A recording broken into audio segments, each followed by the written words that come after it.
All right, in today's video, we're going to break down another one of our formational install series here. We're going to do 23 one back or ace weak. We did ace strong the other day.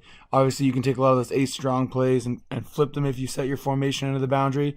But I think this is probably one of the most underrated formations in Canadian football. And it's something that I think any offense that's running one back spread stuff, you should have some plays out of 23 to attack some specific things. And one of the things is, how do they adjust to those three receivers in the boundary?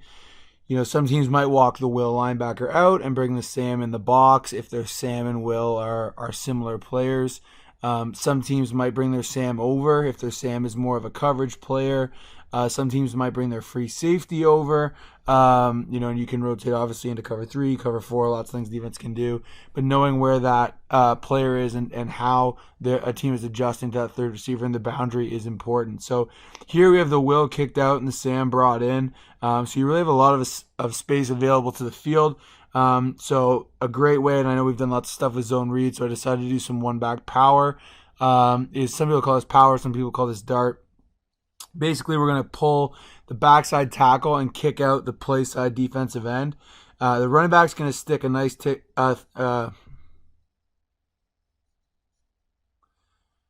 Basically, what we're going to get here on this is we're going to pull the backside tackle, kick out the play side end.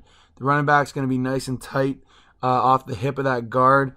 You see that line there sticking really tight, especially with a one technique. We want to stay tight to that double team. Tackle works through the B gap. The guard works through the A gap. The center is going to work through the A gap. And if there's no one in that A gap, if the linebacker's in that A gap off the ball, we can double with the nose back to that linebacker. And then the backside guard is going to work through the B gap, and we're going to read the C gap. So I think this is a really simple way. If you don't do a ton of gap scheme stuff, maybe you have an athletic tackle or a couple undersized athletic tackles. This is a great way to create angles and pullers. And then we're going to read that end and then pull it. And you can have any two-man concept over there, whether it's, double stop, fade out, corner comeback, corner curl, curl flat. You can really run anything on the backside of that and have success. But it really takes advantage of that extra space you now have to the field with the defense bringing the Will out over the number 3 weak. Second one, which again takes advantage of that same look, is zone lock ducks. So ducks is double slant. We're going to run double slant. The outside guy I have tagged there is a read slant, meaning that they can settle up if they see a low half player or a low hold player there in the flat. They can basically turn that into a curl after they break to the slant. And we're going to RPO the play side linebacker. So we're going to block, or I should say we're going to RPO the backside linebacker, in that case the Sam. This would be zone lock weak. We're going to double team to the play side backer, read the backside backer, and then there'll be an extra linebacker or some coverage player rotated over that third receiver. To keep them from getting into the box, we're going to run a bubble with the H. If that third player tries to enter the box or enter the fit, quarterback can step out of the mesh and throw that bubble. So that's more of a pre-snap read. It's something to keep that player honest. And then you just run inside zone up front.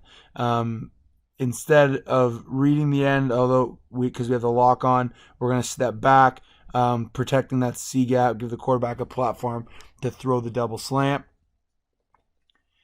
And our last one here, 51 crosses, is a great play. We did a video on this. Ohio State runs a version of this, and we put that video out.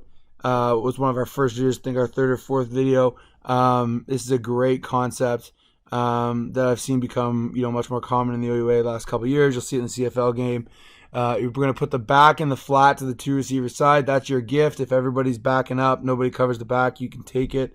If somebody widens with the back, you're then going to high-low that next player, probably the Sam expanding with the dig in the flat route.